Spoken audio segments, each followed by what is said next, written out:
on! Get there! This is what Get we do there. all the conditioning for! Get your eyes closed. This is why we do those suicides! This is why we do Hermes! Come on! I lost. Are you ready for this?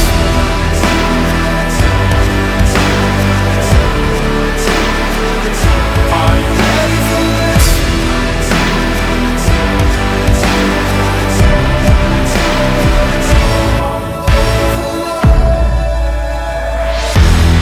It's another edition. It's the final edition of KFC Radio for the year 2020. Quite a year. You know, I've been thinking about it now that we're recording. I'm going to make a request because there's a Barstool happy hour happening right now, and I feel left out. Oh, that's right. Nick, could you go get us 2 drinks, please? Oh, a couple bevies? Yeah. A couple bevies? I mean, everyone's having a good time having some cocktails. I want a cocktail. Yeah, I think that's a good idea. Whatever's easy. Grab a Miller or some New Amsterdam, or make it simple. We're gonna have ourselves a time. We're gonna have ourselves a day. No guests today. Just me and your boy Fights taking you through to wrap up the year. And we got a jam-packed episode. We're also gonna take a stroll down memory lane and replay some of the bits from our first episode of the year, which I can assure you, I would imagine. It's actually crazy. We listened to it. We predicted everything. Did we? Yeah, we were. I didn't listen because I wanted to hear it. No, I'm kidding. I didn't listen. But also, I was like, we didn't predict a pandemic. Well, of course we didn't predict a pandemic, but I was wondering if we were going to be incredibly pessimistic or if we were optimistic. And if I had to guess, the seesaw of our emotions tilts towards pessimism. Bro, there ain't no. There's the C. There's no saw. My shit is just. I'm the fat kid who's just stuck on the bottom of the fucking seesaw, and there's the little kids hanging from the other side trying to pull it down, and that pessimism ain't giving up, man.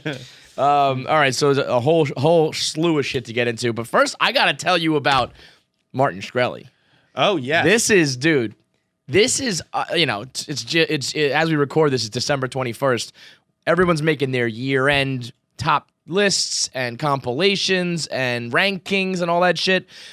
This is sneaking in there for one of the best, most ridiculous stories of the year. Now, you know Martin Shkreli. Martin Shkreli was the Pharma Bro, as they nicknamed him. Bought Wu-Tang. Bought the Wu-Tang album. He made it to the championship of the Barstool Brackets biggest villain. Oh, I see. So that was funny because I threw him in there because he's a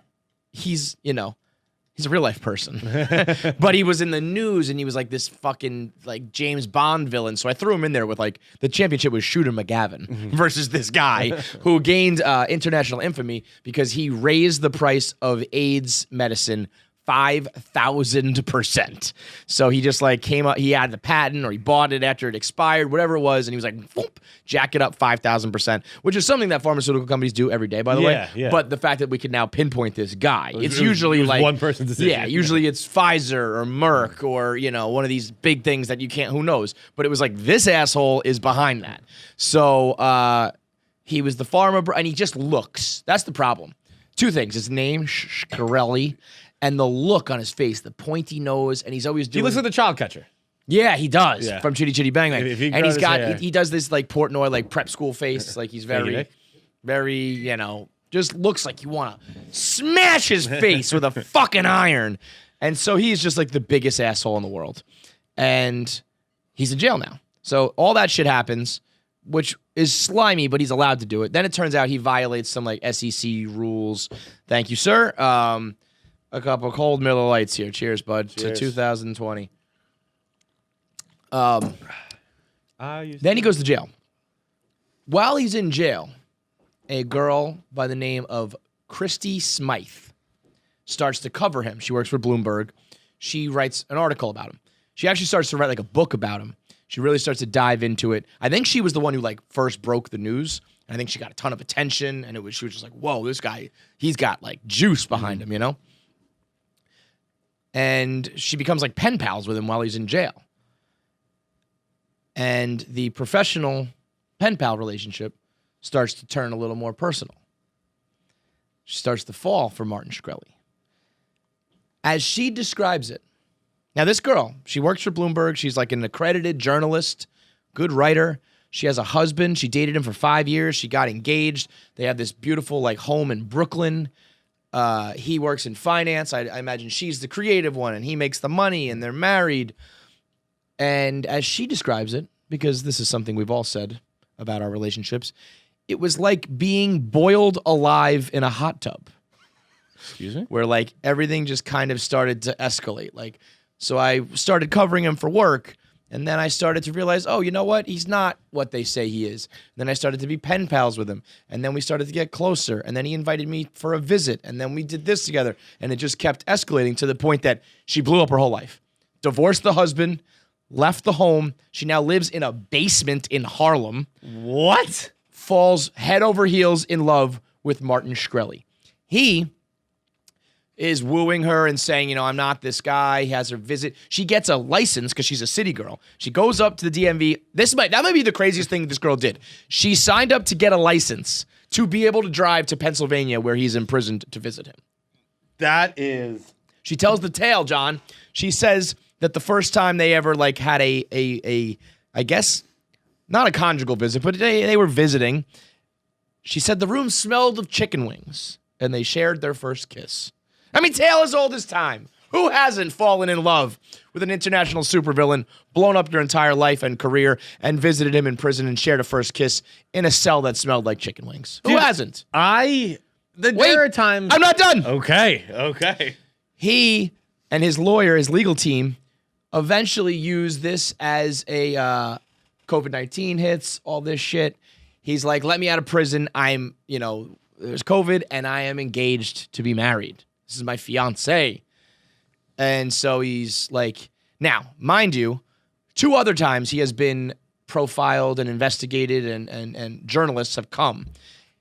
Both times he bought the URL domain name of those girls after they came to visit him. So he bought emilysaul.com. And then he tweeted about it, being like, you could buy this right now. He tweeted about it? I don't know. This was probably before jail. I think he was like in trial, but not in jail yet. Okay. And he said, I bought it for $12. You can have it for $12,000 because she's a rising star. He's this dude who gets like obsessed with these women who come to investigate, or not investigate, what's the word? Profile. So he's, we're engaged. She's betrothed to be married, wants out of prison. She blew up her life. Like, the quotes from her are, and it's so cliche. They went to like a Murray Hill bar together before he went to prison, and that was like when she fell in love. I'm like, you are such a fucking puppet. There were quotes from the husband being like, you're ruining your whole life for this fucking asshole. What are you doing? So this article that's profiling her, profiling him, the article that I'm getting all this information from, is now out. He's ghosting her. Wait, hang on. So all talking to her? All the details of her falling in love with him are now public for people like myself to make fun of and for us to discuss. And he's like, peace. Will not respond to anything any letters, anything. How long he is the article released out? a statement. It's like this, I think it's like yesterday. Okay. It's in the Elle magazine March 2021 issue, but it's like out on the internet already. I was like, I thought, January, February, March, but it's out. It's out. He released a statement about her. The most generic of statements possible. I wish her best of luck in her future endeavors. Oh, my God. And the guy who wrote this article says to her, like, so what do what's up with you guys for the future? And she's like, well, like, I just can't wait for him to be out and for us to be together. And he's like, how long is he supposed to be out in for? I think I think he got 7 years. 7. And I think he's only like maybe a couple into it. Right. And he was hoping for COVID, so maybe she's hoping for that. And the guy who wrote this article in Elle magazine, he was interesting too. He was like, I think that this was her attempt to actually have some power in the relationship by putting this article out. And boy, did that backfire, because he's ghosting her. And the guy says to her, he said in the statement, like, best of luck in future endeavors. Like, what do you think that means? And like, she teared up and was like, I suppose it means that our paths are going to fork here. It's like, yeah, bitch. Yeah. I mean, wait, is there a video interview of this? Looney Tunes. No, it's all just like an article. She sold her book rights to potentially maybe be a movie about this, so she's got a little bit of money. But like, other than that, nada to show for it. Martin Shkreli, he's out here getting engaged, John. Imagine if you were sitting at home and you're lonely and you can't get a date, you can't get a call back, you're not doing well on Hinge, and Martin Shkreli's got a fucking wife that he is dumping. Well, he's ghosting her. Martin's in prison. Mm-hmm. Dudes in prison get fucking laid. They do. and I didn't mean it Not like their- that. I mean consensually laid as well. Dude, because it's mysterious. You're a bad I'll boy. Fucking, You a bad boy. I hated Martin Shkreli when he was out. I still hate him, but now I'm like, maybe something to him. Because guess what? I don't mysterious. understand how you even fall for this guy. Because I've seen him not in the media as he's painted as a villain or all that. Like I forget why me and Dan were together, but like I was in the room when he was on Part of My Take. And I forgot about that. years ago, and like Wait, he was in person or no? No. No, yeah, Oh, it was yeah. like a Zoom. Yeah. I feel like we were in Newport or something. What weird. did they? How did that go? Did they like? It was not good, and like not because Part of My Take's fault, that's a obviously, but, guy like, that I mean, like I would not, like what he did was scummy, but not technically illegal or whatever. And a lot of times, like. I've had Logan Paul on. I feel like I try to usually like show the other side of it, sort of thing. I think that's a guy that I would just be like, "You're a dick. You're a dick, dude." He was trying to portray himself in a way that would make people think he's interesting. Yeah. And he just wasn't. Yeah. He just so like I don't understand how. Because it wasn't like he was getting railroaded or anything like that. It was, Right. Part of My Take. It's like we're gonna be funny. Like, And he just basically fucked the pooch on it. everyone who comes on that show, like it's Yeah. people like him afterwards. And it was just like this dude is. There's nothing here. He is not its so chief. I as don't the kids would understand say. how like you fake. I mean, clearly she's an insane person. That's obvious. I mean, no doubt. But I I mean, guess, literally, anytime you're saying in a good way that you were being boiled alive in a hot tub, it was like death by 1,000 paper cuts. Our love, like what the fuck. But yeah, and that's not a guy, But the Cannibal Cop. He has like a legion of women, and from Charles Manson, Ted Bundy, all these people. But that's different. I don't know that I think there is something sexy about like mass murder. Like I'm an SEC securities fraud guy. Is like that's not getting my dick hard. You're just evil. Yeah, he's just a piece of shit. But like I think just being evil is. You think that there is intrigue there? I guess it's an intriguing. I also will personality trait. say, you go through prison and like come out, like you a baddie, But he's in white collar, right? I would imagine he's like in middle. You think I middle? don't know. Middle I security. mean, he broke a white collar crime. How could you put him in regular prison? Yeah. I mean, I guess maybe you're right. I don't know. I could see them like not going lenient on him though. Like whatever the maximum was allowed, the judge would probably like, yeah, let's do that. But and like he's made money. He got into his spot by owning a AIDS fucking medication patent or whatever. He's like a smart cat. He should just be like, I'm smart. I'm like, I'm a brilliant I'm a mad scientist genius. Like, I use my smarts to make money. That should just be your brand. Other than he bought the Wu-Tang album. He acts like he's like a rapper sometimes. Like he's just a fucking asshole. You can make your money and do it in a way that you don't have to be a complete scumbag and screw over the poor, helpless people of the world. You can make money right now with Acorns, the country's leading saving and investing app. Over 8 million people save and invest using Acorns, which this is one of those things that everybody should do. This is such a no-brainer. Like It's we insane. talk all the time about how forget about like cents on the dollar, but just like small amounts of money, they don't exist anymore. Round up, take that extra money, You literally won't put it miss into an it. account and invest it. If you spend some money and it's like $5.63, round up to $6. I was gonna hit you with it, and I was like, I knew you were. I started it. take that 37 cents, you put it into an account. You do that with all of your expenditures and all of your bills. And next thing you know, all that money adds up and you've got yourself a chunk of cash in an account to invest with. Everyday purchases from coffee, gas, game tickets, anything. All that spare change gets rolled into a big account, and it starts investing in the market. No expertise is required. Acorn's diversified portfolios are designed by experts to help you maximize growth potential. And whether markets going up or down, you can get a heavy metal debit card that saves and invests for you instead of putting you into debt. And you can earn bonus investments from over 350 brands, or find a job right in the app. Invest with your Acorns early. 8 million people have done it. Investors such as A-Rod, heard of him. He was trying to buy the Mets recently. He has purchased a fucking baseball team type money. Dwayne "The Rock" Johnson uses Acorn. I'm sure he's got some cash to throw around. He's got some Skrilla. It's It would be so dumb to not have acorns because, like, even when I was young, even now, I'm so intimidated by the investment process.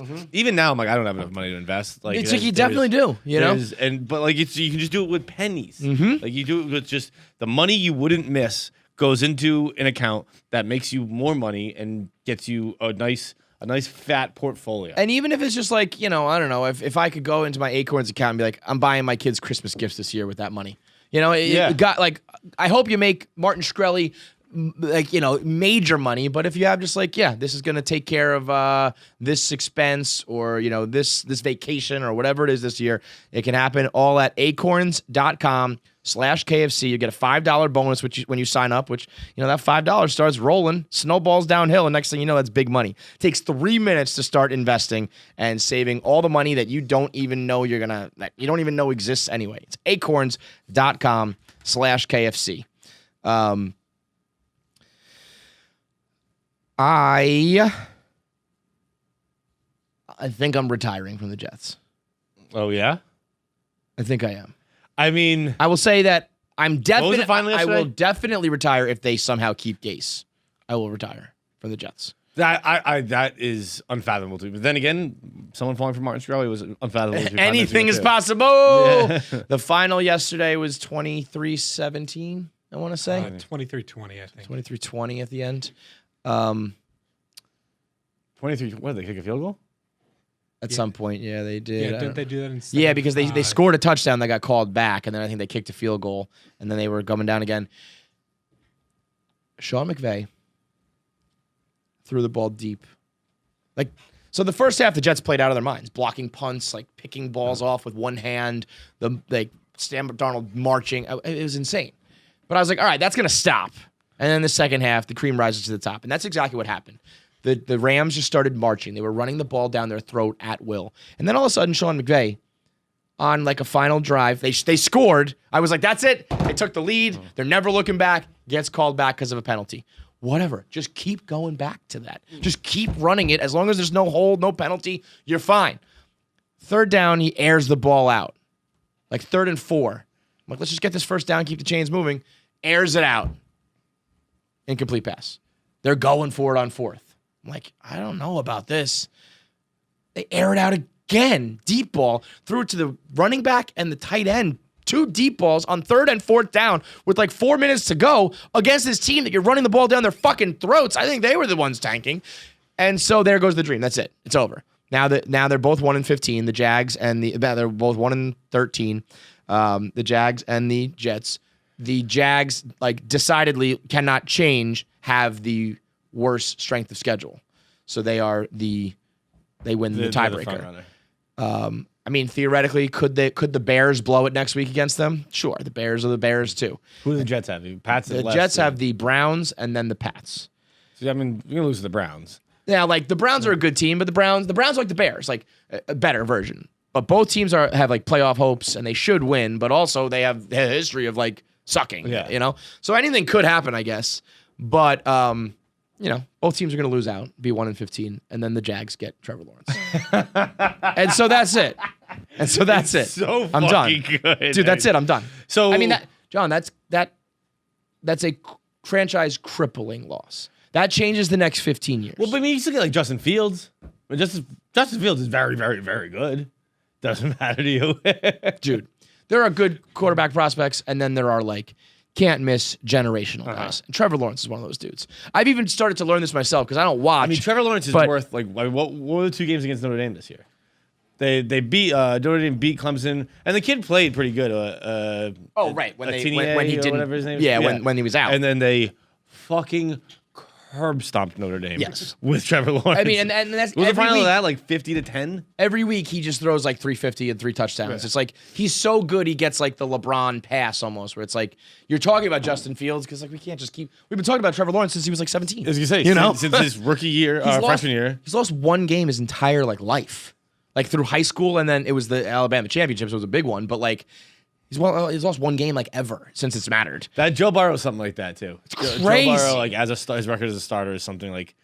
And so that dude was going to be the chosen one because not only are you hoping that it becomes like a Peyton Manning situation, but more importantly, from Jump Street, even when he was going through growing pains as a rookie and maybe they're not winning right away, he was going to have respect. And he was going to ball out week in and week out where it's like, all right, the Jets lost this week, but Trevor Lawrence is a bad man. Like, that'll be the storyline. You won't be the butt of everyone's joke. You won't be the punchline because it'll be like, Trevor's coming. Yeah. Justin Fields they might not even draft a quarterback now. Maybe they just do stick with Darnold, but it doesn't matter. It doesn't matter. None of it matters. None of it matters. You can draft Justin Fields. He'll be, maybe he's okay. He's not Trevor Lawrence. You stick with Sam Darnold. I think that's crazy because I think he's physically and mentally and emotionally broken. And he needs a change of scenery. He'll be like Tannehill. He'll be good somewhere else, but not here. Or you trade down and get a bunch of picks and draft. It doesn't matter. Football is so crazy that like in 24 hours, your hopes went from, a generational talent to, let's just trade down. And that's why I'm saying I think I'm done. I just don't think I can do it.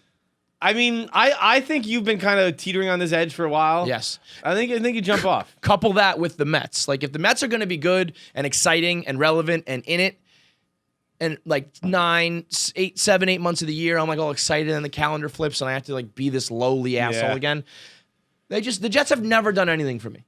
The Mets, for whatever reason, still bring me some sort of like excitement. I don't know why, but like the Jets are just misery, and I don't think I want to do it anymore. I guess, well, no, because I guess you had the Yankees too, but like I think part of the Jets is the 20 years of the Patriots. Where it was How about that? I can't even enjoy that the playoff streak ends. Yeah. Like yesterday should have been a dancing on New England grave while we take another step further to Trevor Lawrence, and instead nobody's even talking about how the Patriots didn't make it this year. No, I actually think it's been pretty underwhelming too, but this has been, God, I can't think of a good analogy. You know what it is? It's like getting boiled alive in a hot tub. That was gonna be my joke. You played it so well, I thought you were actually looking for one. It Becoming a good goddamn actor. It was like it was exactly like being boiled alive in a hot tub, where it's just like you knew it was coming. Yeah. It was just getting a little warmer and a little warmer. Like I think you called me yesterday and were like, "What's the deal? Like if they lose or they eliminate?" I'm like, "Yeah, but they might be mathematically, but they're eliminated already." That was the fucking kick in the dick to end it all. I filmed a whole fucking episode doing a Pepe Sylvia conspiracy theory about how Belichick was going to be the one to fuck us on week 17, how he was going to throw the game, and that was going to be the end of the Trevor Lawrence dream. This whole video was great. I'm smoking cigarettes. I'm crazy. Nick's filming it. Yeah, I grabbed a bunch of fucking Zimbabwe cigarettes off of Donnie's desk, and that became totally useless. And then I went home, and I recorded a podcast all by myself. I had no voice. I was sweating. I felt like defeated. I was like, I got to capture this. And my dumb fucking desk at home wobbles. And I had my feet up. And the whole time it was just kind of like, and I just didn't think the mic was picking it up. And it was, like, the whole time. And so now What was this podcast going to be on? I'm going to put it on mail time and just be like, this is... Like, you're keeping an audio diary? I might start doing that, too. Yeah. Because it felt good getting Not it out. a bad idea. Honestly, that'll be the rantings of a madman one day. I heard it this morning. That's why when you came in, I'm like, are you okay? Just yeah, it was bad, right? So Nick Yeah. went through and tried to work some magic. I think we'll still be able to put it out. But I was like, oh my God, I have like hours worth of work today that is all useless on top of like my misery. But I think I'm just done. I think I'm gonna go be like into art or something. You don't have to pick up with something new. You can just not be a Jets guy. Just be, but like sports in general. Like what? I guess I just don't watch football. I don't care about football. I think you can stop caring about a team, but continue to watch the sport. I feel like they do that in the NBA, where it's just like, I just watch Steph Yeah. Curry. Oh and yeah, James Harden basketball teams are almost going to be obsolete. Yeah. It's just like a bunch of players. Right. It's just be like one-on-one games. You see, Mark Cuban wants to cut the time down, He wants to what? make the game shorter, 40 minutes. Why not? Yeah, sure. Just Right? prolong like the I careers. feel like basketball also doesn't have like the purists. where it's not like the records are gonna, But I think current players might. maybe, but like if I were to, who has the most points scored in NBA history and what number is it? You have no fucking idea, right? I'm gonna guess it is Kobe. No, I want to say I think it's still Kareem, but it might be Oh, Karl you guys- Malone. Kareem or Will. But like, what's the number? You don't know it, No, but you fuck know, no. baseball. You know all the numbers. You know the history. If you fuck with, What's on 753? I think it's 7. I guess maybe we don't know. I wanted to say 762 for some reason. Okay, somewhere. But like like 750 plus. But 61, 400. oh, I think and 753 was the record. I don't know. Yeah, what he I think he with. finished in like Yeah. 760 something. But like, if you were to change the 150 games or something, that fucks with record books a lot. Basketball, and if you told me that like shaving 8 minutes a game off or whatever he wants to do, I bet you that could like prolong careers by like 2 or 3 more seasons. But his argument was that the most popular sports in the world are the ones with the least amount of playing time, which doesn't make. I'm sorry, maybe most popular sports in the country, because like he said, soccer last. Like clearly, soccer is not the least popular sport in the world. But the NFL is 60 minutes. Right. Yeah, I guess I didn't listen to it. He quote tweeted someone talking about it, and someone talking about him talking about it. I think it should just become like 3-on-3 ball. Yeah, like just fuck the whole thing. Just let's do a dunk contest. To decide the big fucking three, champ. baby. That's what people like. Yeah. So yeah, I think I'm out. I think I'm out on that. That'll be my resolution. 2021 Oh, I didn't think about that. resolutions. Yeah. Yeah. Today we're gonna do top 5s and Am I the Asshole? Jam them both in there. Of course, our voicemails. So we got a lot more to get into. Breaking news. Oh boy. John Mulaney, rehab, coke and No. What? yeah, Coke and what? coke and booze. Wow. You think that's a pandemic effect, or you think he's always been like that? I would bet. That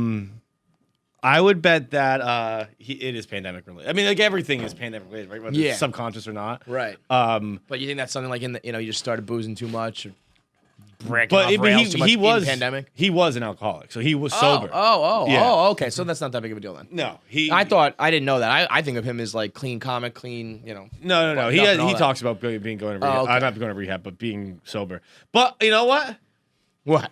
This should be good. I can hear it in your voice. I'm kind of like a little bit like he earned it, because when he does the bits, he was an alcoholic at like 16.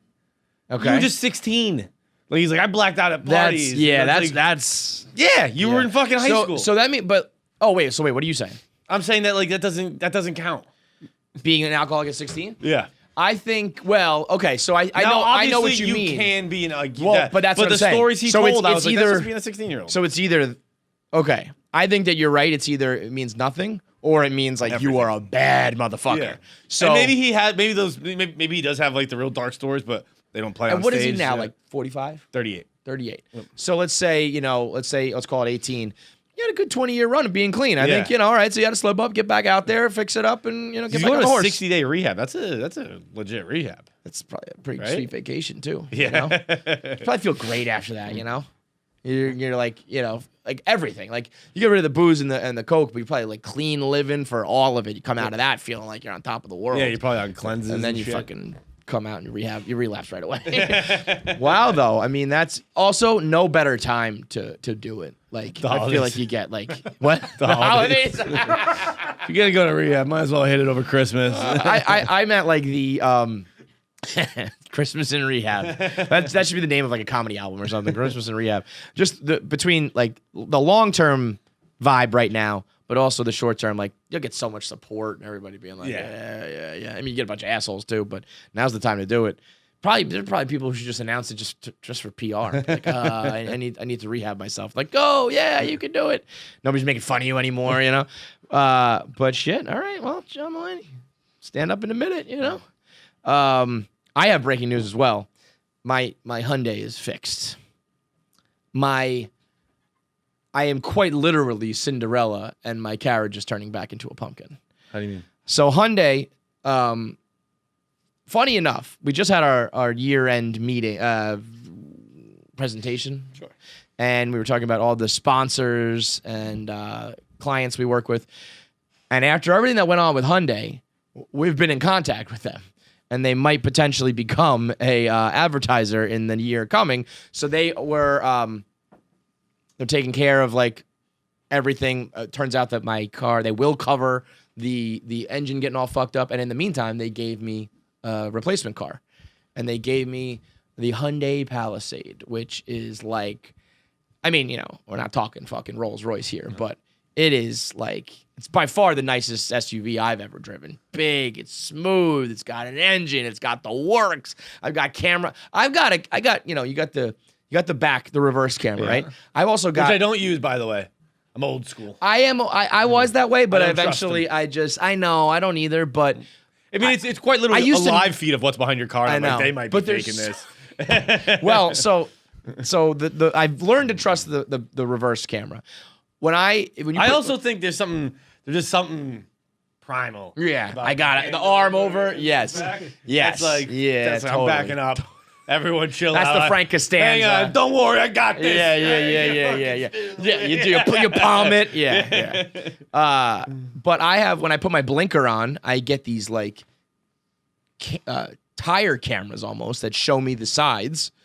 And then I have a bird's eye view, which I'm like, is there a fucking drone like flying above me? What do you mean? It must be some bird's sort eye of view of composite. Yes. Like it shows the top of my car, which I can tell is actually not. It must be like that is like a 3D rendering. What's around me is real. So there must be cameras on the sides, and then it must like project it or some shit. But I have my back camera, and then above me is like as if there was a drone just driving alongside me.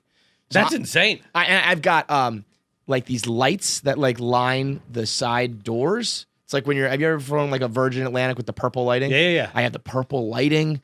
I mean, Oh, you're in Tokyo Drift. I've been living, man. And it's I mean, my I think I fucked my engine up. So I think like when I went to the dealership, they were like, we don't know how to fix this. Like we like rotate the tires here. We don't know. So I think they had to ship it and fix it. So I've been driving this for like a couple weeks now. And I don't want to go back. I don't want to go back. I don't want to go back. And I'm like, I want to like text and be like, so you guys advertising with us or not? Like, you want to keep this going? Like, If we just let me have the car. yeah, please, right? That would be dope. That's what That we got to would- get. You know, I always joked like, thank you to the people who like send me free snacks and send me like a piece of clothing, but we got to start like, how about Mercedes sends us some shit? You know, if we can start getting cars. That'd be pretty fucking nice. Send me a boat. How about that? Woo me like that. So yeah, maybe I get a free fucking Hyundai. Wait, so you have to give that car back? I gotta get that car back and I get my original car back, which will be fixed and is totally a fine normal car, but it ain't the like souped up, jacked up 3 rows Palisade, you know? The Palisade is a nice name. Yeah, right. It's quite nice. So, yeah, the clock has struck midnight, and I will be returning to my Hyundai Tucson. Fuck me. You want to get into Am I the Asshole? Let's do it. we got some epic Am I the Asshole. So let's get into it. Simply Safe. I'll tell you what, you're an asshole if you don't get Simply Safe. Here, John, let me hit you. Am I the asshole? So. I'm a young guy. I just got married and have my kids, and I moved into a home, and I have a bunch of important possessions, including my loved ones and my children in there, and I don't protect it with Simply Safe. There are burglars in my neighborhood who might break in and steal my belongings and/or the humans in my life. I don't have 24/7 protection for a low cost. I don't have a security system set in place that you can set up in just 30 minutes without the help of a technician. I don't have a long-term contract where I get caught up in. I don't have a short-term contract with that they don't lock you in for years and years and years. And I might lose everything that's important to me. Am I the asshole? Jeez. Am I the asshole? Who's the Yes. asshole? Yeah, you're the Yeah. fucking asshole. Yeah, you are. If you don't have Simply Safe, you are a goddamn asshole because, like I said, everything right there, 24/7 protection that you can set up in less than 30 minutes. That's affordable with no long-term contract. You just set up some monitors, you set up some sensors, some sirens, and bingo, bango, bongo. You and everyone in your family and all of your loved ones, all of your belongings are safe. It can save you from burglars, from fire, from floods, from earthquakes, from anything that can harm you and your shit. Go to simplysafe.com/KFC radio. You get a 60-day risk-free trial, and you'll get a free security camera on top of it. So a little bit of extra safety. Maybe it can even be one like a bird's eye view to protect the top of your house, like my Hyundai car. Go to simplysafe, SIMPLI, safe.com/KFC radio. And like I said, you definitely want to protect all your loved ones and stuff. But also, as a guy, you don't want it to be like if something goes wrong, your wife and everyone in your life is going to be like, dude, you didn't protect it's like the number one thing the man's got to do, protect the house. And you couldn't just sign up at simplysafe.com? Yeah, just hire another man to do it. Right, exactly. You don't have to actually do it. They do it for you. I don't know how to shoot a shotgun, but Simply Safe can take They're not going to care stand guard with a shield and a spear, but they'll do it for you. Simplysafe.com/KFC radio. 60-day risk-free trial, plus a free camera. Go get it.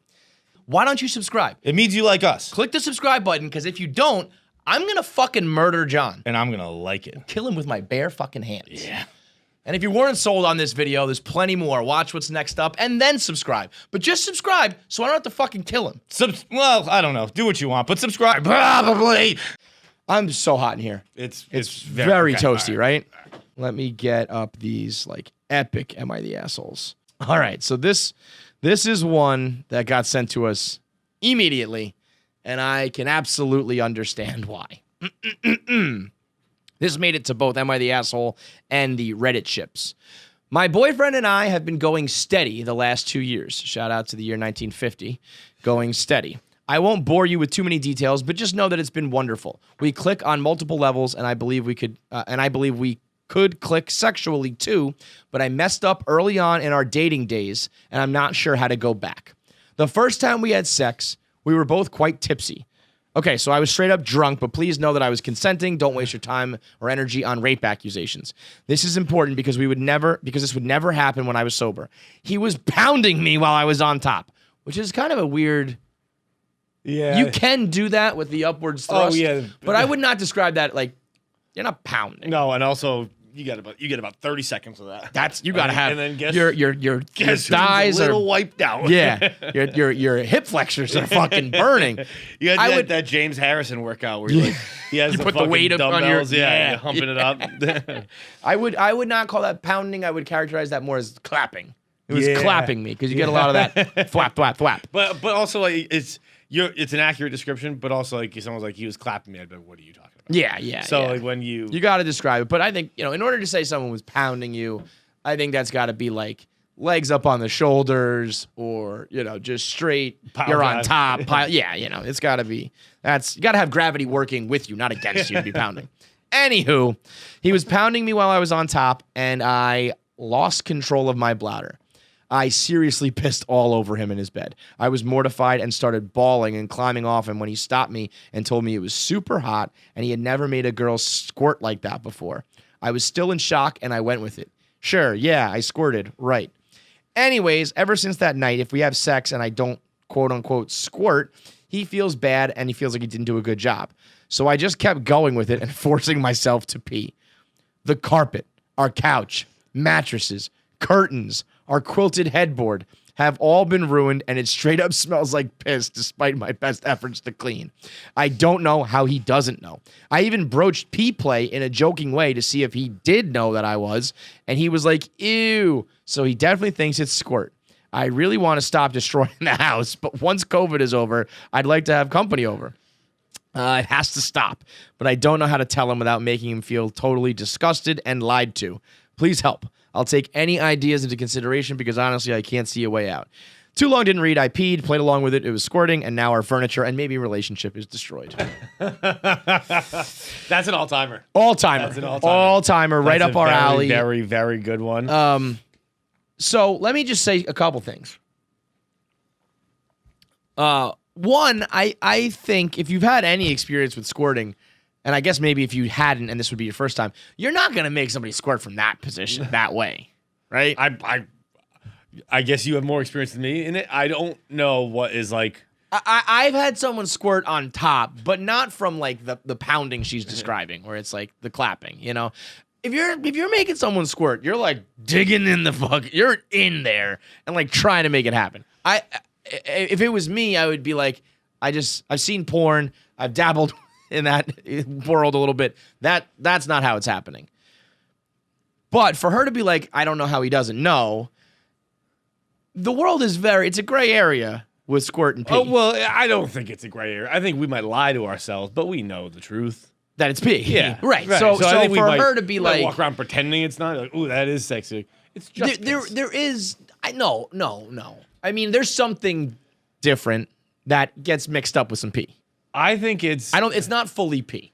Because I've never just had like a full like yellow pee situation. Right. There is ejaculate, I guess they call it, but it's going through the pee hole, and so I think some things get mixed up together. I don't know. I think it's mostly pee. I mean, like Abella has told us, like on set, like she just has to chug fucking. Well, I think Revitalites. you need to be high. Yeah, so that's what I mean. I think it's all connected. I love you keep looking out the door, right? People walking by, so it just keeps getting my attention. Well, I'm gonna close. but it's also it does feel so much better with the air, but now we're talking about chicks squirting. So I mean, when I've done that, there's definitely a difference between pee, but there also sometimes is, some trace characteristics of piss. I mean, if you're just straight up pissing, But that's what I'm that saying. house sounds like a cat. fucking That's what box. I mean. Like if you're doing that, you gotta you gotta Cat, litter, change cat. What am I thinking? I don't know. Litter box, Your litter house box. smells like a fucking litter box. litter That's what box. it is. Yeah. I mean, if you're doing that, it's like, yes, I always joke you gotta have like a Dexter room ready to go. Yeah. But it's if someone was just pissing in your bed all the time, your house would honestly be a fiasco. If you're squirting every time you're having sex, it's probably inconvenient, but your house does not smell like a litter box. So, I mean, at some point, I think this guy has to be like, this is like a yellow stain of pee. And at some point, like, I mean, you can't just be fucking pissing on the couch. No. If you do it in the bedroom, that's one thing, I suppose. But you can't be pissed on the kitchen table. You can't. No, the headboard, You like an we're not animal. I mean, come on, you're like lifting your leg here. At some point, we need to take some personal responsibility, and that point is just before we start pissing on the couch to not upset our husband. The other thing too is this. Are they just And they're just married? dating, but I think he's like, it's it's the real deal. But at some point, like, forget this fucking. You got a really seriously fragile ego. If once you make a girl squirt, you have to make them squirt every time. single Yeah. time. I mean, again, I've done it and done it consistently, but times that it doesn't happen, I'm not like, oh my God, I didn't make. It's like, what? All right, it didn't fucking happen this time. Would you break up with this girl if she told you the truth? No. Oh, I absolutely would. Yeah? Oh, just because I'm like, wait, what? You've See- just been pissing? Well, don't get me everywhere? wrong. Like- It's totally deranged, and that's what a normal person should do. I would probably be like turned on. Oh, well, I was like, look, if you want to pee on me, that's a different story. I'd be mad that you lying to me. Just tell me the truth and piss on me. Fucking rip and piss. I don't give a shit. But also, Dude. not only the if you're into that, sure, but more like you were like so into the sex and like wanted to make sure it was so hot and everything. I'd be like, oh, I'm kind of flattered you kept pissing on me. Oh, yeah, I guess. But again, I would go, but the couch? Yeah, Like, why? like Why didn't you just always fuck me in the tub? But that's- if you wanted to piss on me that bad. this doesn't make any sense from the regard of like certain things happen sometimes when you have sex. Like if you're having a quickie, I think unfortunately for girls a lot of times, like you're not coming. You know what I mean? Like this is just for me to put it in. We had like a hot moment, whatever. So like sometimes not everybody even comes, let alone squirts. So if you're like, you're on the couch watching a movie and things start to get like hot and heavy, that doesn't need to be like squirt sex. Right. That can just be like, whoa, that was spur of the moment on the couch. I don't have to piss on the cushions. Like, I mean, you're a get real your fucking priorities in order, woman. Like, just stop. Just say like I had an orgasm. What is this guy, a fucking idiot? He Yeah. thinks Well, that's what I mean. Like I had an orgasm. This It's good. guy, yeah. Just and by the lie by, like you always do. the more important thing to learn here is not every squirt is actually an orgasm. Is that true? That's true.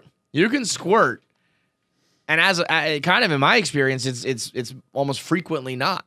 It's kind of like a thing that occurs that's like good, it's just but when you it's have to not pee. like it's basically like I just pushed on your stomach till all your fluids came out. Some of it was cum, some of it was pee, but I just like smashed into your stomach. So you can't just treat a girl like the last sip of a Capri Sun. Just you're getting the hold like it you know what upside down it and is? squeeze It's like it getting out. the last bit of toothpaste stack and rolling it and squeezing it. Yeah. So it can happen, and she's not even coming. So dude, just stop. I mean, come on. And you know what's funny? I mean, this guy sounds like a particular pussy. It sounds like she's gone down this road where he really is like so mopey about it. But I feel like if I thought I needed to every time, and some girl was like, "Yo, dude, like, no, you don't," I'd probably just be like, "Okay, like, fine, yeah. whatever." Like we just didn't communicate or whatever, But I think you gotta just stop pissing all over your house. It's As an easy simple one. as that, folks. If you are pissing in the living room, you're the asshole. Yeah. Unless, again, it is discussed and desired. Well, yes. If the guy's like, what I want is to piss in the living room, then have you a piss in the way. Yeah. Then have a piss. God, sex is weird, man. It is awesome. Like, Fucking bizarre. do you think that people were doing like squirting and maybe even like pee play back in I feel like what happened, I feel like in the Roman and Greek times, they were like doing everything. Yep. And then I feel like we went into like a lull. Like Yeah, humankind. we got puritanical with it. Yeah, yeah. And so do you think that like in like the 50s, let's say even like just fast forward, you think in the 50s there were guys doing like the hammer time trying to make girls squirt? You look like a slow-mo in a fucking mobster movie with just a Tommy gun. Yeah, where you see like the ripples in their skin. Just the Spider-Man fingers, the pushing on the stomach and like was that happening and it just wasn't discussed? Because my point is, if this is like where we're progressing, like what happens in 100 years from now? If you got people pissing all over the house to try to keep up with like the porn that guys watch, what happens in the year 3000? You know, Jesus Christ. I think that. What do you think? It always ebbs and flows. Like right now we're reaching a peak, and then we'll get puritanical with it again. I think and we'll just get bored with it. And we just stop We've having sex. seen it all so much. Yeah, I get it. You know what? I think that, but then it's like, I would almost be there already, you know, and I still like that. You think so? I mean, if 15, 20 years of like porn consumption and all that shit has not grown tired, you know, I don't think anything will. You know what I mean? You're So probably there's some right. level I think we're always going to enjoy doing it. I hope. I don't know. But bottom line, you can't piss all over your house. No, you are the asshole. No, what I think they're both what do they assholes. say Both assholes. everyone's the asshole here. Yeah. ATH or whatever. ETH. He's the asshole for being like a pussy about it. She's the asshole for being a pussy about it and not like speaking up about it. So stop being a pussy with your piss pussy. Okay, this one's a wild ride too. We got sent this a few times as well. Am I the asshole for choosing my lobster over my child? This is almost like the racist dog. Title sounds bad, but hear me out. I work as a lobster fisherman. I'm away from home for months at a time and then come back for 4 to 6 weeks to spend time with my roommate and kids. With the Christmas season approaching, I'm scheduled to get off December 22nd. My captain just approached me and said that there are short men for a 1-week tour and that he wants me to stay on for another week. It pays time and a half, which would be $700 a day, much more than all my friends earn. I love that that's the barometer. Yeah. I'll be richer than all my fucking low-life friends. I could really use the money, so I told him I would do it. My roommate is upset with me because she wants me to come home and spend time with her and my kids. From my perspective, I could really use the money for bills, and Christmas is just a day on the calendar. We can celebrate at the end of the month when I get back home. Also, I just recently bought a meat slicer for $200. So, Reddit, am I the asshole? Edit, answering a few questions. My roommate is the mother of my children, also my girlfriend, but we are not in love. That's like, I used to call Caitlin my roommate. That's just like a stupid little thing. Meat slicer is relevant because of the additional financial strain. I'm the primary user of the meat slicer when I'm home, but she has full use of it when I'm away. Edit number 2. I'm getting a lot of questions about the meat slicer. When you buy ribeye pre-sliced, there's a 50-cent premium per slice relative to buying a full ribeye and slicing your own. So assuming you have 3 to 4 ribeyes per week, it pays for itself in just over 2 years. So this guy's got a meat slicer, a ribeye habit, 3 to 5 and a ribeyes kid. per week? That's what this guy's doing. That is so many ribeyes. Listen, when you- bro, you're gonna have three- a heart attack soon. 3 to 4 ribeyes with a 50-cent premium per slice. In 2 years, you've got yourself, you're paying for it. Yeah, So when after you've that, got, you're fucking making money. when you, so you got a roommate, a kid, a meat slicer, and a ribeye habit. You got a lot to keep up with the bills, and he's got $700 a day waiting on deck. I mean, $700 a day is cash. That's big money. I mean, this is deadliest catch type shit. And when you live the life of a fisherman, when you're on the Downeaster Alexa and you're living that life, I mean, this is what happens. I feel like this is, you can phrase it as like you chose a lobster over our child. It's like, no, I chose fucking money. I chose work over our I chose child. my job. And not over a child. It's like for the child. Right. Like when you can make that kind of cash, because you can't be a lobster fisherman forever. You can't do that when you're old and brittle. So I got to go out now when I can still do it. This is the stuff that upsets me. It's I bring it up in TV shows all the time. And it's like, you knew what I did when you started dating Yep. me. I still do that. Yep. But now it upsets you. That doesn't make any sense to me. That ain't fair, brother. It's like I always use Hotch as the example from Criminal Minds because they ended up getting a divorce. Him and his wife used to fight all the time. And she's like, you're just never home for dinner. Like, no, I'm saving the fucking country from terrorists and serial killers. Right. That's what I did. It's what I've always done. It's what I'm going to continue to do. Sometimes I'm going to miss chicken dinner. It's a great example. It's fucking insane. I always use myself as the example. But yeah, especially when it's like an important job. It's like, I mean, hats off to any woman or man that does this, but like when you marry someone who's, CIA agent or some shit. I guess maybe you don't even know when it's a CIA agent, but like an open FBI agent or a policeman or even a fireman and all that shit. It's like more power to you. I don't know. Like that's gonna be tough. It's gonna suck. I love how you just hit that. I love the tonal voice change when someone slips in like shout out to every woman or man. Yeah. Shout out to every guy or girl. It can happen. It's always like well, I forgot this one. So annoying. So fucking annoying. You know what I really meant?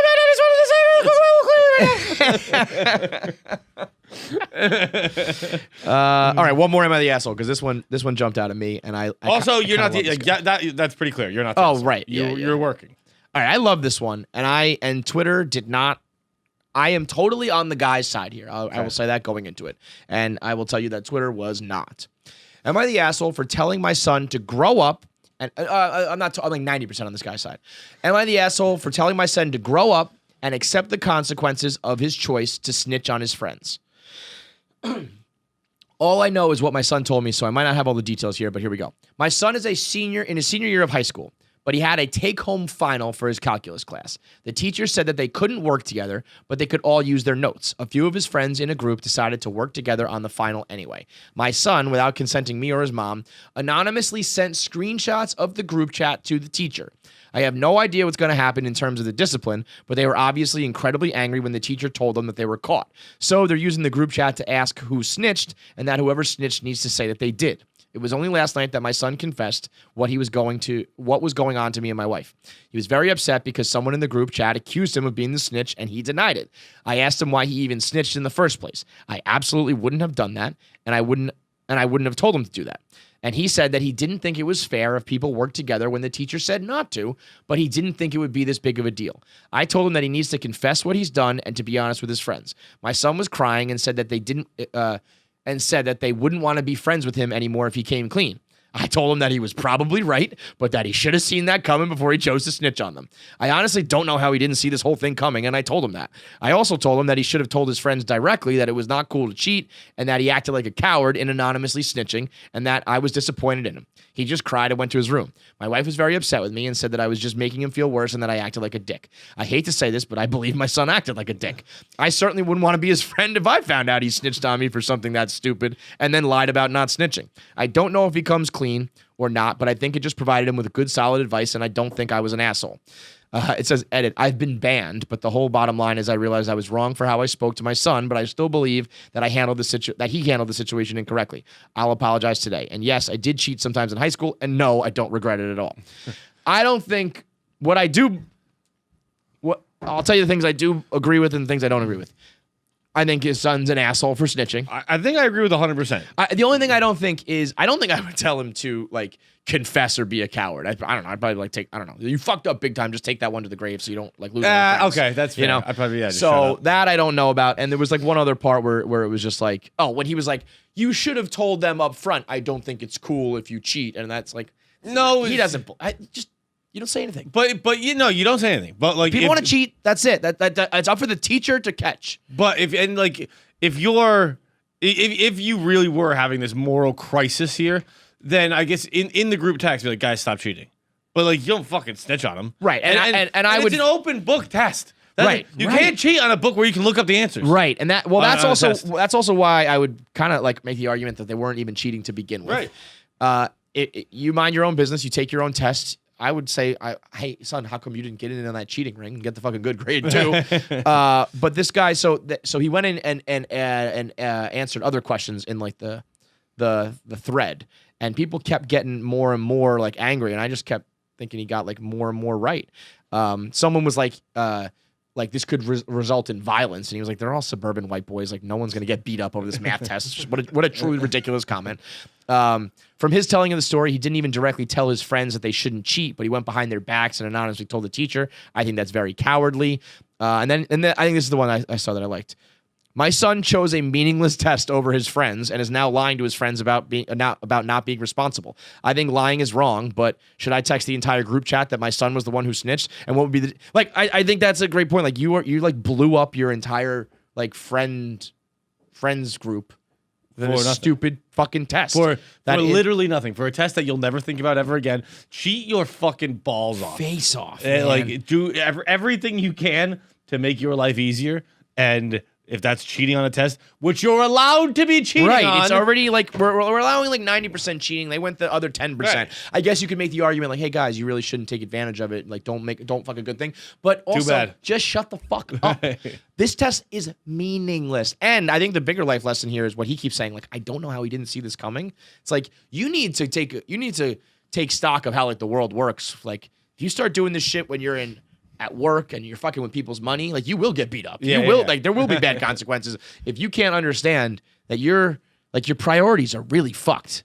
If you think that this one calculus test is more important than like your entire social life. I mean, that don't kid's even a pariah. That's it. He's done. I don't even think it's like I don't even think you're an asshole if you do this to strangers in class. Right. Like, mind your own fucking business. Absolutely. You don't want to take the easy way out? Good for you. Yeah, then you're- I'm glad you studied your balls Sure. off. I'm glad You're a hero. You brushed up on chapters every night after Right. our lessons. You're a I calculus didn't, hero. So I need to fucking look at Right. this little thing on my TI-89 in which I put all the answers in. Right. So you shut your fucking mouth. I'll handle my business over here. Absolutely. And now, like, you're gonna cry about having no friends, and it was like your fucking fault. Now, what I think I don't agree with, like, there's probably a little more bedside manner here, a little bit more of a nice fatherly way to do it. But I don't know, maybe this guy's an old school cat who's just like, you're a fucking snitch, you're a dick, and next time, be better. I would probably be a I little think more that's like, all fair things to say. yeah. By the way, speaking of like situations like this with your son and kids, I am entering Adam Desiato, the son in Your Honor, the Bryan Cranston show, into the like bad TV kid Hall of Fame. Really? He's awful. He's awful. I'm on that episode too. We'll so- give it a couple more episodes. Everybody catch up with it's Your only- Honor. Only Three. Three was last Three, night. yeah. So I think like we'll give it a couple more, so there's like more to talk about. But there's some interesting like moral discussions and dilemmas about that. But this kid, they're trying to like hide a hit and run, and he's like going back to the scene of the crime, and he's showing up at court, and it's like, Adam, Yeah. get the fuck in the basement, and like shut the fuck up. Hate him. All right, so that's Am I the Asshole? We're gonna also do a little top fives for you today because we're jamming 2 episodes into one here. Top 5 today in honor of the Barstool Fund and small businesses everywhere. We're gonna give everybody our top 5 bars, restaurants, places that we love of all time. The Barstool Fund is probably, I believe, our biggest charitable endeavor ever to try to do basically what the United States government has not done. Yes, it is And- definitively our most ambitious. Right. And it's already kind of delivering more than I thought. Like, I mean, Dave did his video and he was like, we're going to save multiple restaurants for multiple months. And I got nervous, but like we made like several $100,000 overnight. And I think as this thing grows and goes viral, we'll get more and more donations. And more importantly, hopefully, like, I don't know, the government is like taking note. Maybe it'll kick them in the ass. And Didn't they they'll just start give something. the $600 stimulus checks? Is that official? I don't know. I saw a lot of chatter about that. There are That 2 is- things I saw chatter on. One, $600 stimulus, which is just a slap in the goddamn I mean, face. I would light that money on fire. Absolutely. In front of Congress. Absolutely. I would just go be like, what the fuck do you want me to do with this? And 2, that today, December 21st, is when all the black people got their superpowers. Excuse me? My favorite black Twitter thing ever. This chick, I think she's just a random like Twitter user. She just went viral because in like a thread arguing, she said on 12/21 at the stroke of midnight, we get our superpowers. Everybody with like melanin in their skin is going to realize and actualize their final form. And so Black Twitter was just having a field day with becoming superheroes overnight. And I was texting with our boy Kaz, and I was like, yo, when you're in the Avengers, like, don't forget about me. Like, and he goes, I'll beat you up last during the race war. Don't worry. But like Jesus was talking, like they were playing clips. There's some movie where like The Rock and Samuel L. Jackson are in it.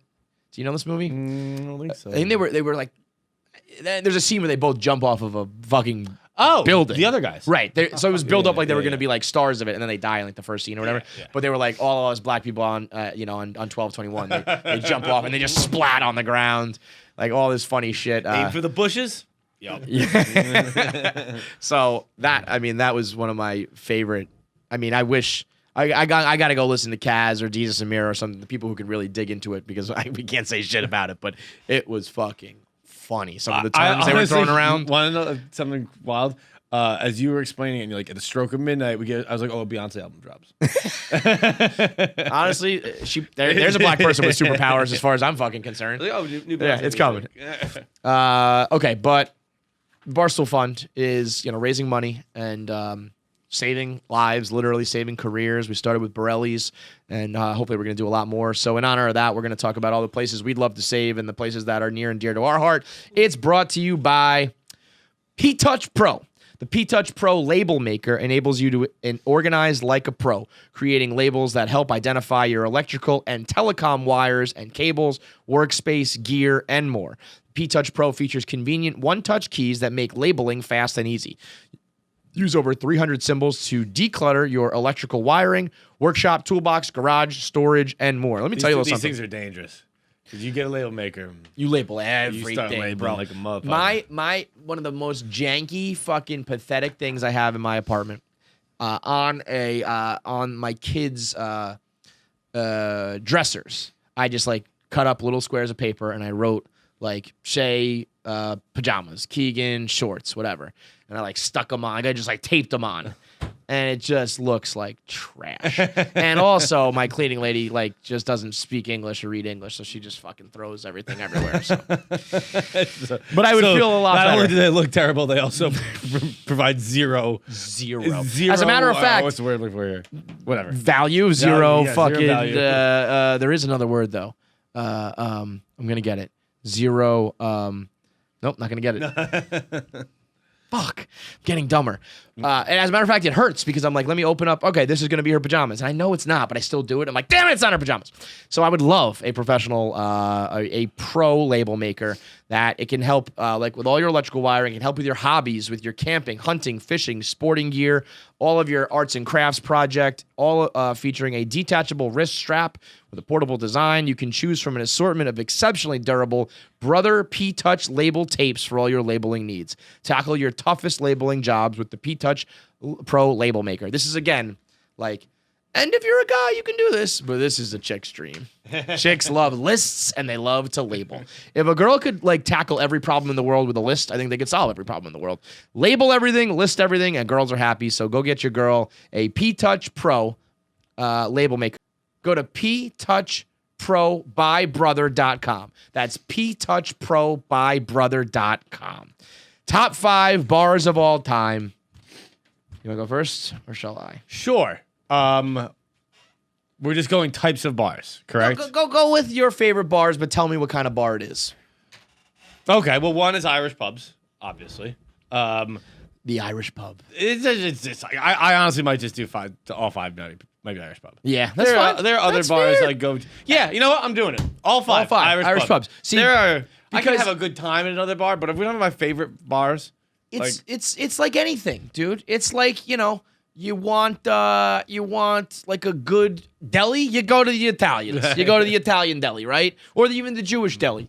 You want like soul food or some shit, like you go to the family-owned soul food, black family in the neighborhood. You want a good Irish? You want a good drinking experience? Drink? You go to the Irish. Yep. The Irish. We know what we're doing. yeah, we're gonna have a fucking fireplace, and we're gonna have fucking wood chips all over the floor, and we're gonna get drunk in this tinderbox. Absolutely. That's my number one pick is Rathbones, which to me is like I need the sawdust on the floor. Yeah. I don't know why, but I fucking do. I need there to be a good burger. I need there to be whiskey and beer, and that's it. Like everything's wooden in that bar. Everything's wood. There's no metal. There's nothing shiny.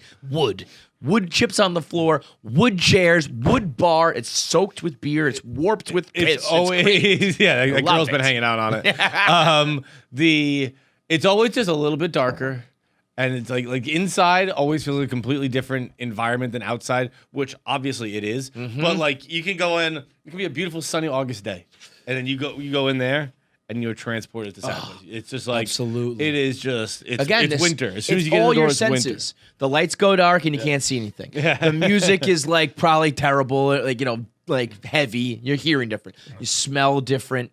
Everything's different. Yeah. Your entire and everything tastes different. You go to like a McSorley's. You want light ale or dark ale? That's it. You get mustard that sets your fucking throat on fire. It's like everything's heightened. Everything is just like a true experience, a true drinking experience. Which actually, I'm going out of order here, but I'm going to throw McSorley's as my number 2. Okay. So McSorley's, I mean, It's the oldest bar in New York City, I believe. Okay, so my number one, by the way, will go O'Brien's, Which is where? That's Newport. That's Newport. That's like the bar I've always gone to forever. Mm-hmm. That's like the bar like I'm like, definitely not my first beer, but like Well, probably so- one of the first bars I got drunk in. That's the thing. That's what McSorley's is for me. McSorley's was the first bar where like my buddy had one of those cousins who's like an uncle. You know when the ages get all weird? Yeah. So he's like a cousin who's way older, and he took us to McSorley's, and that's almost a little bit of like a soup Nazi experience where it's like, what craft beer do you have? It's Yeah. like, shut the fuck up. You get old, you get dark, you get. Have you been there? No, never. Okay. I think you got me a book, or no, someone got us. You talked about it on the podcast ages ago, and someone sent us the book. Yeah, I don't know. I hope it hasn't like jumped the shark a little bit. I think it became a little bit of like a touristy spot. They give you order a beer, you get light or dark. It comes in 2 mugs, like 2 smaller mugs. I don't know why they do that. Seems like a lot more dishes, but it's like 2 8-ounce mugs instead of a 16-ounce pint glass. Okay. But so these guys can do that like Oktoberfest shit where they're carrying like 700 fucking mugs of beer. And then they have the big like appetizer is saltine crackers with cheese, raw onions, and the McSorley's ale mustard, which is like, again, clears Sounds your sinuses. delicious. I mean, it is, but it's like the raw onion and mustard, and you're slapping it together and eating it with the beer. It's just, and I think it's like at this point probably like 300 years old. They've got the bones of World War I veterans behind the bar. It's like it's got some fucking character to the bones of a fucking vet. It's a place and a half, and I feel like. I mean, I don't know what sort of condition they're in. I know Rathbones is in trouble right now. I don't know about a place like McSorley's, but like I went recently.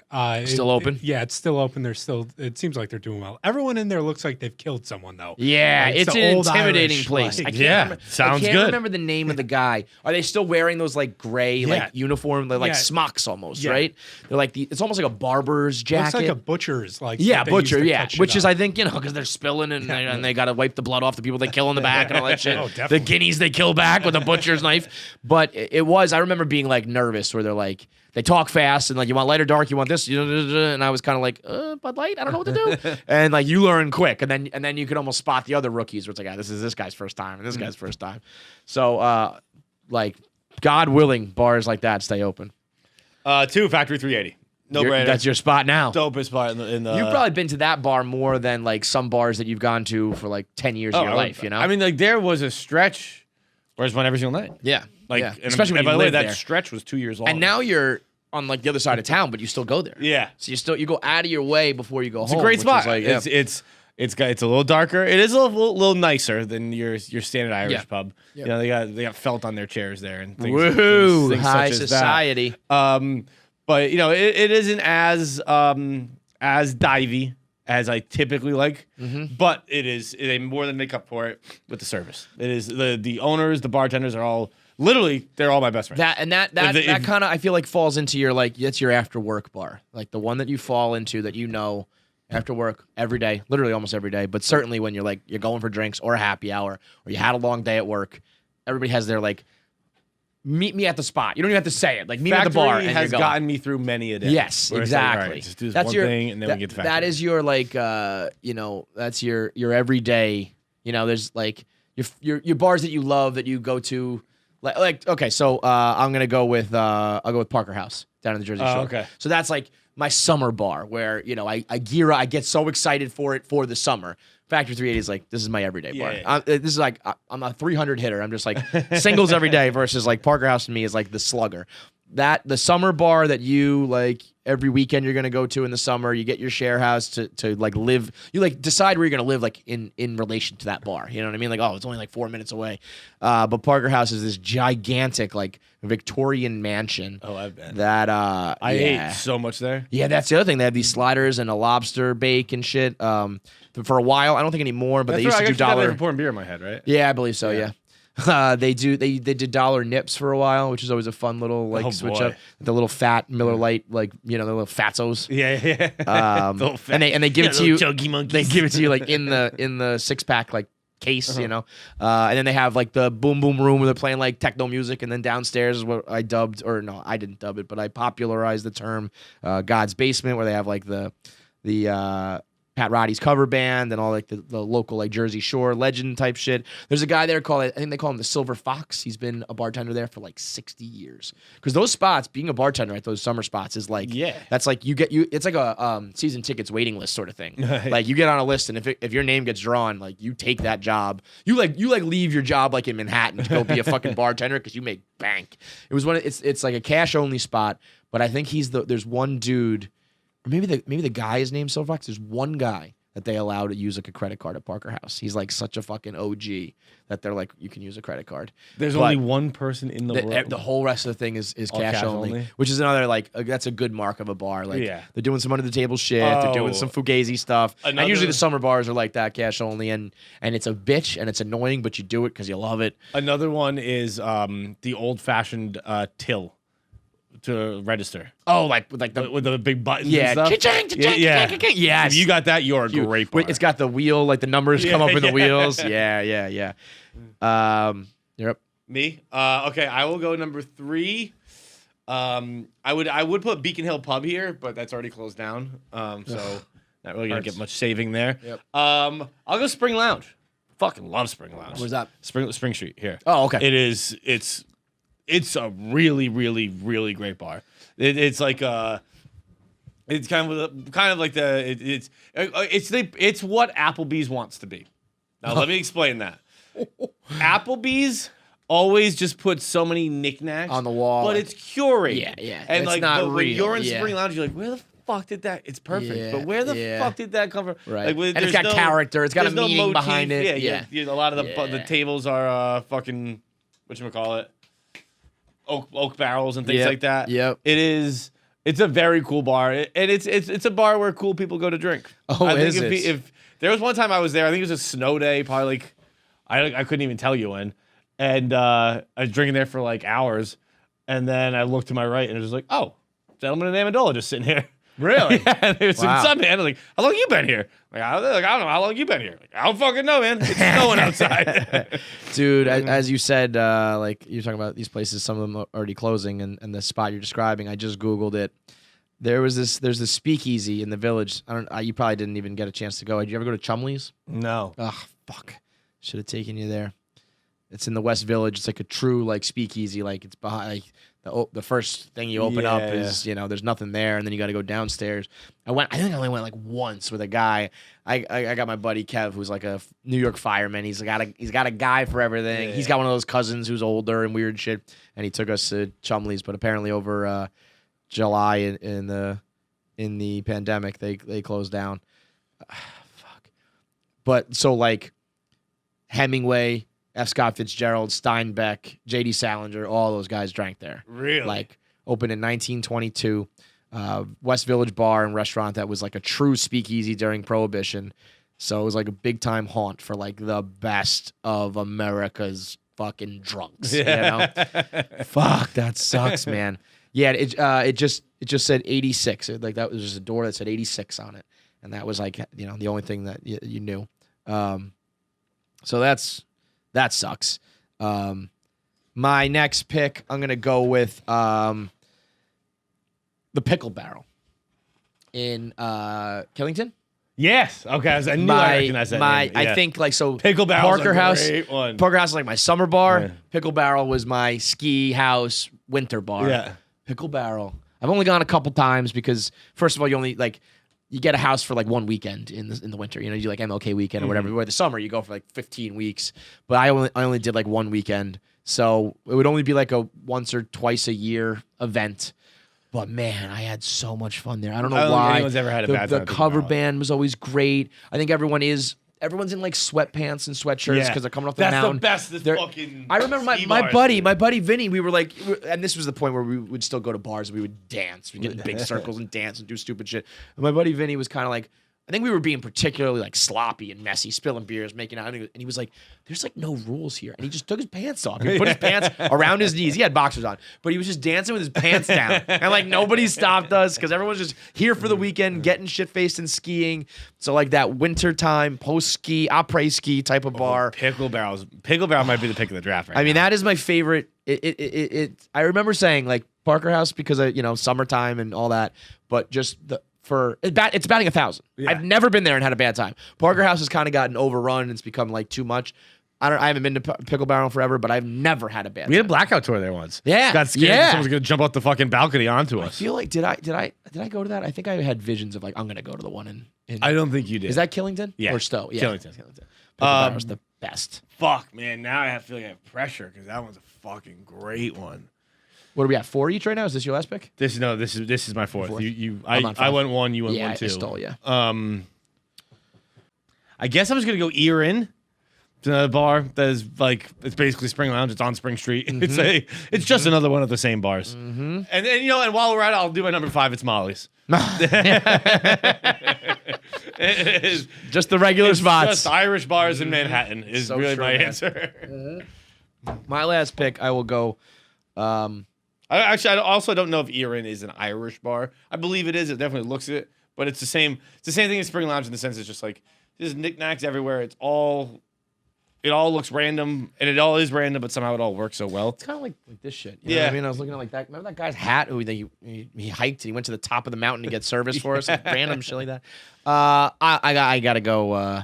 It's not exactly small family business. No, it's family business, but I'm gonna go Bordy Barn. I don't know how Bordy Barn fared during the summer pandemic. Probably not great because it's got to be, close quarters and sloppy times together. This is it, because Bordy Barn invented COVID. That's that Mackenzie. She tweeted like that the classic meme running around right now. She was like, I made out with a guy in the porta potty at Bordy Barn. I'm not worried about what's in the vaccine. I've had sex at the porta potty in Preakness. I'm good. Have you? Did you make her squirt? She was probably pissing.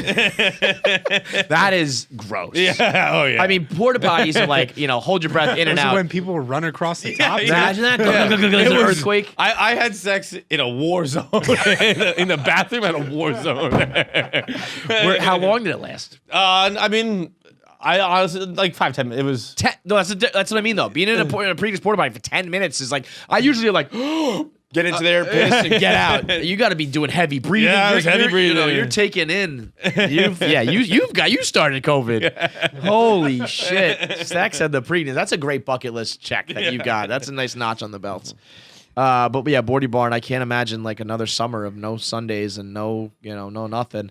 But man, there's a zillion fucking restaurants and bars on the list that just can't do this for much longer. Like a lot of people have planned. I mean, they always said there was a second wave coming, and people always did say, well, when indoor dining stops, or when outdoor dining is not a possibility because of the winter, like what are you gonna do? So like, we should have known this was coming, but now that it's here, it's particularly like, what the fuck, man. So donate to the Barstool Fund if you are a bar that wants help. I think it's Barstool Fund at barstoolsports.com. Can you double check that? I don't know. It's probably not the Barstool Fund, but we'll confirm that in a second.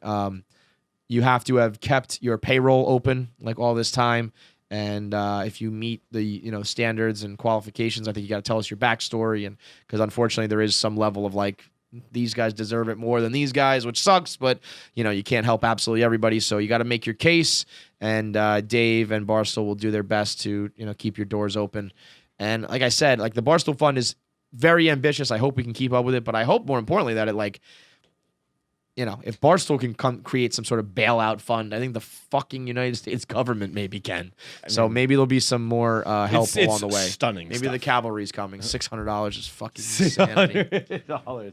Spit. When you know that like they've just like print money in other times. It's like, oh, here's another $1 trillion because of the war. It's like, just fucking do that one time, So Barstool Fund. Is that the email, Nick? Yeah. Barstool Fund at barstoolsports.com. You could go to barstoolsports.com/fund. And that's where if you want to donate, do that. And that's where, because that's really what it's going to take is kind of crowdsourcing this whole thing. So I'm sure you've got your top 5 bars that you don't want closing. We all do. So donate and contribute. And let's do our voicemails now. They're brought to you today by HelloFresh. Yay! Fights. I am cooking up They should tonight. they should do something called Hello Fights. Hashtag Hello Fights. Do you want to know What what you I'm cooking? eating for dinner? What you tonight? cooking, baby boy? Let me What you cooking, pull baby it boy? up. It is. What you got, Bobby Flay? I cannot wait. What to you go got, home Guy and eat Fieri? this. What do you got, Where is Fieri? it? My menu. What you cooking? I'm gonna get some sort of taco. No. I'm gonna get some sort of pork chop. No. I'm gonna get some sort of slider. I'm gonna get some sort of chicken. I'm gonna get some sort of salad. Some sort of pasta. They do all of these things. HelloFresh as the biggest menu I've ever fucking seen. I am doing hibachi sweet soy steak and shrimp. Woo! Yeah. You know what I'm doing now? Because I stupidly don't have HelloFresh. I'm gonna have to order that like a chump. Dude. Because there's no way I'm not eating hibachi tonight after hearing that. With garlic rice, sesame roasted zucchini, and spicy special sauce. Yeah, that's like when you go to hibachi and you get all the vegetables. You get the steak, you get the shrimp, you get everything. You're gonna do that yourself. I got I'm so jacked up to cook this, it's not even funny. Surf and turf meets hibachi style cooking for this twist on a steakhouse classic. Bavette steaks are seared for a satisfying crust, then sliced and piled over garlic rice along with spiced shrimp and sesame roasted zucchini. Oh my Feeling God. saucy? Don't worry. This dish has got not one but two sauces. A warm sweet soy glaze is drizzled over the steak, while on the side, a creamy, spicy yum yum sauce is perfect for dipping each bite. Who needs a restaurant menu when you've got all that? Great fucking question, HelloFresh. That sounds delicious, and that's what I'm eating for dinner tonight. Okay. And it cost me about $8 per serving, I believe. It's 2 servings. I mean, I got close. You got me there. I was close. Holy moly. That's, some of these meals and these services are like grilled chicken and like rice over leaves. Like, Yeah. come on. That was like a real restaurant experience that you're getting at home. With, And I want to say this too. I've become a big cooker through all the HelloFresh thing. I think it is the best thing I do for my mental health. cooking. Because There's an accomplishment to it, I feel. It's just the instructions are easy to follow. Yep. And then also because you're doing things for 20 minutes, by the way. 20 to minutes. 30 minutes. Yeah. And I just don't look at my phone for 20 to 30 minutes. Right. That's and great. It's Take a always break. like, Yeah. it is just, it's, because there's so many times where you're like, oh, I need a little break. And you don't actually take it because it's Or you say that and then you I grab it like can't- 1 minute later. But you Right. got your hands, you're rattling those pots and pans, Right. you're putting sprinkles of this in, cutting that open, flipping this and that. 20-minute break from the world, cook up a meal. You don't spend money on delivery or delivery fees. You feel a sense of accomplishment. You learn. You get better at cooking. You don't have to know what you're doing because everything's pre-portioned and pre-planned. But you do get better at it. It's convenient. It's flexible. You have a huge menu. You can get 2 meals, 4 meals, no matter what size you or your family are. You can skip a week whenever you want. You can add days. You can add extra meals. You can add additional proteins. Hey, I want more meat. Hey, I want more veggies. They have quick meals like breakfast, lunch, dinner. They have, it's completely customizable on your end. And right now, when you go to HelloFresh.com/80KFC, that's 80KFC, you get $80 off, including free shipping. $80 off when you order at HelloFresh.com/80KFC. Get $80 off, including free shipping. $80. I mean, that's Is it 80 KFC? 80 KFC, 80 KFC. God, have mercy. Let's do it. Last voicemails of the year.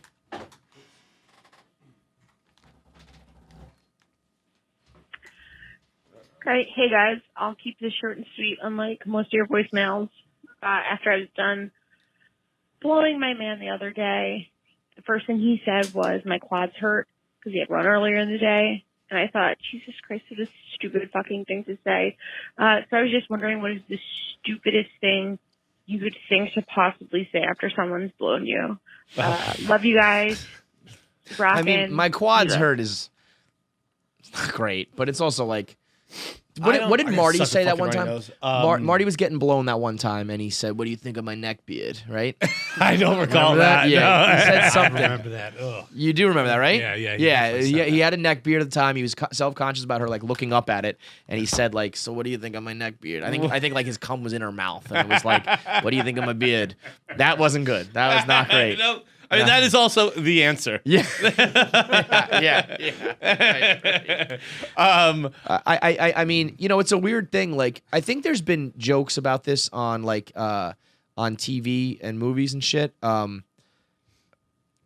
It's not the right thing to say. I'm sorry if I'm turning down your volume, John. You are. Okay. I'll just leave it.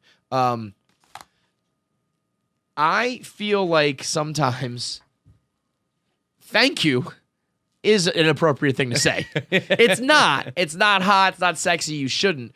But when someone goes to work on you, like nowadays, like we described with the way the world has gone with porn and sex, like when a girl gives you really good head, it's like, oh my God, you like degraded yourself. You like should go to church. Yeah. So I want to be like, thank you so much for doing that to yourself. So I think you should say thank you, but I know it's not right. I don't know. I think this is why so many times guys will be like, that's the best I've ever had. Because they're just like, I gotta like say something complimentary. And I think in the moment, it's like when you're getting head, you're like, this is if as long as it's pretty good, you're like, this is awesome. Yeah. So yeah. you are feeling like this is the best it's recency bias. But I don't know if there's anything like to say. I don't know. I don't know. What he said? He said my quads hurt. Yeah. I mean, I don't like. What does that mean? Like you're so. He good said my he had quads gone. hurt? No, he had gone for a run earlier. He was just sore. Oh. He was just like making conversation Because I'll tell you what, I have had my quads hurt afterwards. after getting head. Yeah. Why? Because you know, like you're kind of like you're locked up, like your legs. Oh are, like, yeah, locked yeah, up. yeah, yeah, And yeah. if that was. I think we do a lot of times where we're like, oh, that's when you first felt old.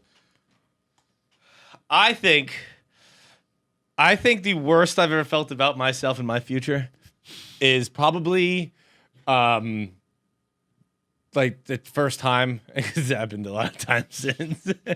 Probably the first time I stopped jerking off because I was just like, my legs are too sore. You and tapped out. and I'm sweating too much. It is. When did this happen?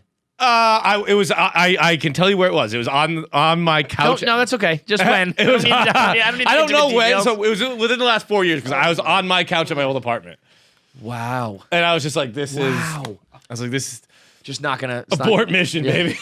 This one, I guess if I believed in blue balls, I gave myself blue balls, but I was like, my quads were too tense, and it was like the fucking like it was like the last minute of a hockey game. Like we had a goalie pull, and I was like, "You gotta dig deep, baby. Come on, Get there. This is what Get we do all there. the conditioning for. Get your eyes This closed. is why we do those suicides. This is why we do Hermes. Come on!" I lost. Tapped out. The buzzer sounded. You know, you didn't score that final goal. You lose. Man, that's bad. Too tired and broken to jerk off is. But then like and you've never had it either. Like, God, I'm No, listen. saying a lot of things today. No, I mean I've definitely tapped out on myself before. You've yeah. never been like But on I've a Tuesday, been like, why am I so sore? from your arm. And you're like, oh, I was hungover on Sunday, so I beat it like 6 times. I've never. I can pretty much confidently say I've never been. I have had my arms sore from giving, never to myself. Definitely. Without a doubt.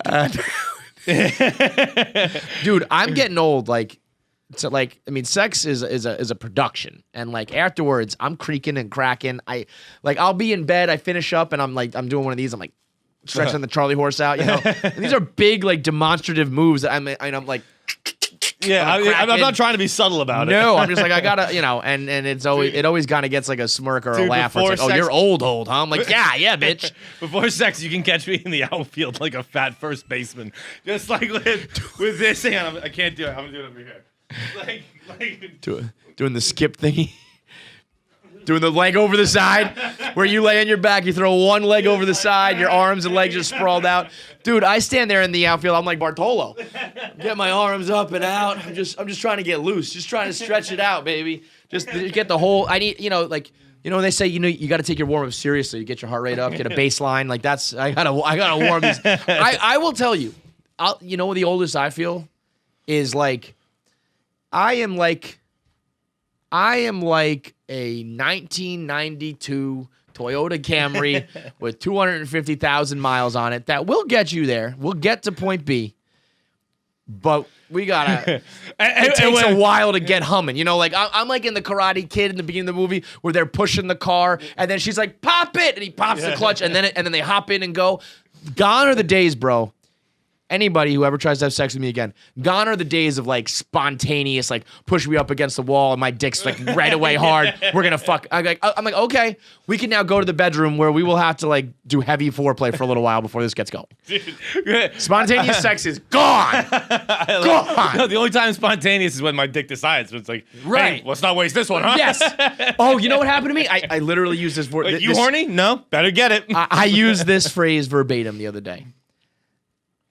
I had ordered food. It was on the way. It was about to go down though. And I'm like looking at the delivery and I'm like, can I kind of fit it in before the delivery comes? Alas, I could not. So I gotta like do the waistband tuck, flip it up into my waistband. I go downstairs. I get the food. Wait, so you were mid coitus? I was mid like foreplay. Okay. And it was getting there. And I ran downstairs, get the food, run back up, and now I've got like a 3/4, you know? But I'm trending the wrong way. And we like try to re-spark it, and it didn't work. And I said flat out,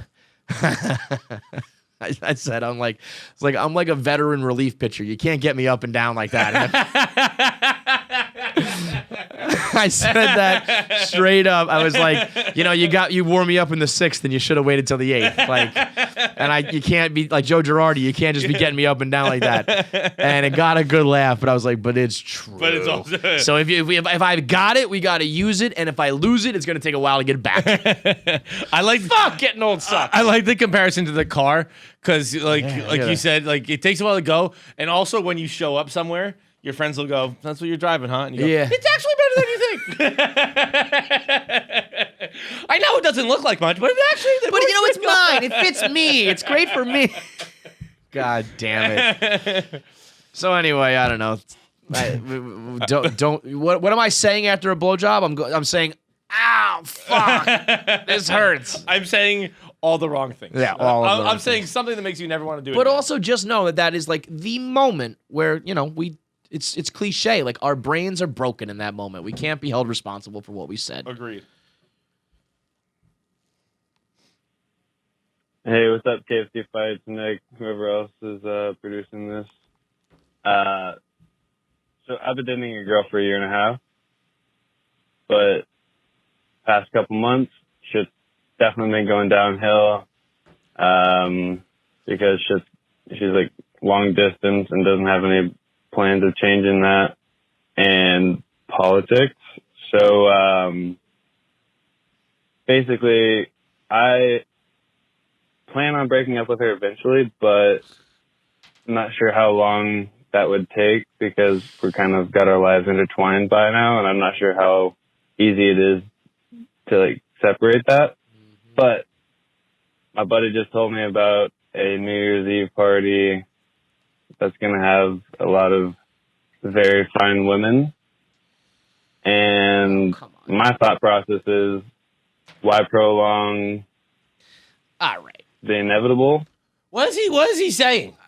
He goes on to say, like, he could go get laid at the party. Yeah. and, like, He's not wrong when you're saying prolong the inevitable. If you know it's a wrap, you probably should call it a What day. was the politics? Yeah, he dropped just dropped politics it. in he there. never brought that back up. Yeah, It's just like a law- I think doesn't that come probably back. means that, we've heard stories of this over like the past 4 years. or someone's so. a Trump, So you someone's a know that like, liberal. hey, we thought it was going to work. She ended up being way more liberal than I am conservative. So I know it's not going to work. I do believe you should like not prolong it too much. I think that there's an appropriate time. Like, I think one went viral earlier this year. Like someone was about to like give their dissertation at like graduate school, and someone dumped them like that day. It's like you can plan around some Right. Hey, if her mom's funeral is this week, maybe wait. But I think if you know. There's But really also, no, I think all those things are like. There's always going to be something else. and so that's the other point is that like so I think you should just do it. I don't think you should do it. This is like some like American Pie shit. Like, bro, it's gonna be the party of the century. We're all gonna get laid on New Year's. Like, there's gonna be other times to get laid, bro. If you're gonna like break off this 1.5-year relationship and break this girl's heart and try to wrap it up in the next 9 days or whatever, because there's gonna be a party with chicks. Come on, mighty bro. fine women. Yeah, mighty Yo, fine. This place is gonna be crawling with pussy, If, bro. if you really want to get laid, you can go get laid on a fucking Tuesday afternoon. Right It doesn't fucking have, now. And, That's and right on let me your let me phone, tell like- you something right now, friend. That party's gonna fucking suck. Yeah, absolutely. That party is Absolutely. gonna be the biggest letdown of your life since. Always is. Since the letdown you're about to give this girl, like there's, it's never good, and it's cliche to be anti New Year's, but I am definitively anti. Now The best New Year's can be is like it was good. It was like it wasn't too much. You know, what I I mean? like It wasn't house a parties, problem. so I guess Yeah. I guess maybe that's what this Well, is this yeah. year. I've never had a but- good time at a bar on I New mean, Year's. yeah, I haven't but had a good also, time at like. Is this like house party going to turn into this like fuck fest? Is it like the Showtime Lakers? Like at the stroke of midnight, everyone's paired off fucking somewhere. I feel like it'll be a party. It'll be all right, but It ain't gonna be what you think it's gonna be, and it ain't worth rushing a fucking breakup over it. All right, so relax. Last voicemail of 2020 is brought to you by Nitsa. New Year's is coming up. Big time night of partying and drinking and people going to houses. And it's going to be late night because you got to stay to watch the ball drop. It's not an early thing. You're going to be drinking all night long. Do not drunk drive. Do not drive drunk. It's the biggest asshole move in the world. Not only are you putting yourself in danger, you're putting other people in danger. Not only are you risking everybody's lives, but you get pulled over, you go to jail, you got to pay lawyer fees. Like, the best case scenario is all that. The worst case scenario is death. You are the biggest, most selfish asshole in the world. That you can't just call an Uber, call a Lyft. It's funny. I guess you're supposed to say order, right? I say call. That's true. I say get. Call a cab, get an Uber. Yeah. Call a cab, get an Uber, order a Lyft. There's a million ways to get to and from. Just crash there for the night. If you're like our last guy and you're at a party with mighty fine women, just find one of them, hook up with them, and stay the night. I've never understood the whole like drunk driving as a. People made mistakes in high school and things like that. I get it. Yeah. But as an adult, it's crazy. It's it's the biggest risk in the world. It makes no no, I can still drive. Yeah. Why? If you have to even consider that, you can't. That macho shit goes out the fucking window. Yeah, you want me to sleep? I sleep in my bed and my bed only. Fuck off. I'll sleep under the kitchen table, dude. For real. If it fucking saves lives and keeps me out of jail, I'll sleep in the backyard. I'll sleep on the porch. I'll sleep anywhere. I don't give a shit. 100%. But all the more, you don't have to. You can get home. There's other ways to get home. But yeah, the point stands. Drunk driving, getting a DUI, your insurance goes up, the money out the window, and of course, worst of all, God forbid you injure anybody or take a life. So this holiday season and New Year's season, do not drunk drive. And it's only a couple beers. It's only a hit of a joint, whatever it is. If you feel different, you are driving impaired. So don't get a DUI, don't get a Dewey, don't take lives, and make sure you stay safe this holiday season. Last one. Let's finish with a bang, boys. What's going on, KFC Fights and the rest of the crew? I've been listening to you guys for years now. I think you go together like peanut butter and jelly, salt and pepper. You guys are awesome together. I know you guys spend a lot of time listening to each other, hours and hours and hours. I think you guys said the person you've listened to most since leaving your parents were probably each other. So I'm wondering, can you guys do your best impersonations of each other and go for a few minutes? And I want to hear what KFC sounds like as Feidelberg and what Feidelberg sounds like as KFC. This All right, guys. Super Have a good insulting. one. It's because what we're gonna do is we're just gonna say the stereotypical things that each other say. Yeah. And when you just say exactly what someone does, it hurts. It's mean. It hurts. I don't know. Oh, man, See, I'm trying to think of I don't know if I can do it, but 4 o'clock John, when he gets going, he does this thing where you're laughing and talking at the same time. Where you were you said something you were like, what did you say to that fucking TikTok kid? You were like, I'm the ghost of Christmas future. You're gonna wrap a Porsche around a tree at fucking 290 miles an hour. You're laughing, your face is red, and you're spitting it out, trying to get out the laughs while you're talking. That 4 o'clock John is on one. You'll also do this thing where you go yep, that's about right. Yeah, well, I'm not even going to be alive. I'm going to kill myself then. So, you said to me on Friday Night Fights the other day. You're like, by the way, I'm on this in 2028. I was like, I'll be long dead. The most genuine. That's another one too. A lot of that. You're just describing an old Irish man. Yeah, that you did it right there. You just did it right there. Describing an old Irish man. And then he leaves. He doesn't know that. Oh man, it's great. It's the laughter, John. It all comes around the laughter, though. Everything I said there. Just start laughing and talking. You're literally just describing the old man at an Irish bar who's just but a happy one. But yeah. The laughter's there. That's a hard I wish we should get Joey Molinaro's I would love to know how to zero in on these things, because you definitely have personality traits about you. Yeah. I just can't like pinpoint them, or I mean, we probably each got a million of them. Right. But that when you're really roasting someone and you start laughing, and the laughter's more like because it's the truth. It is. The real deal. I think if I had to do yours, I would just yell loud. This is it, John. I mean, this is it. How does this always happen to me? What is it? What? Every single day, John. It's the worst. It's absolute. I got the Jets. I got the Mets. I got my fucking kids. I got my cars broken down. All right, we're good. Stop. That's enough. That's enough. You did it right. Point taken. Impression. Mission accomplished, John. I get it. That was good. That was good.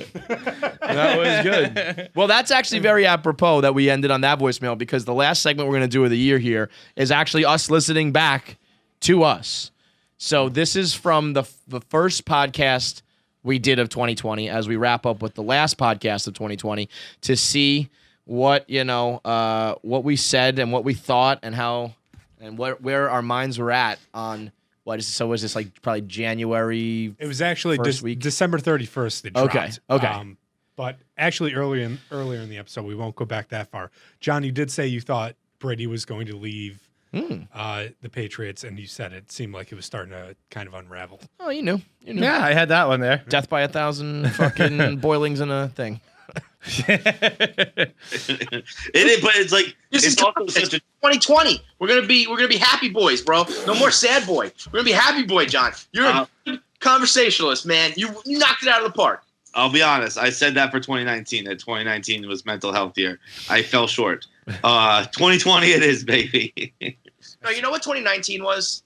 I feel like 2019 was mental health year in what you just said earlier in the podcast. You're acutely aware of the problems. You just fix them. So 2019 was becoming fully aware of all your shortcomings and problems. 2020 is going to be we're going to put into action. We're going to fix those problems. Okay. I like that.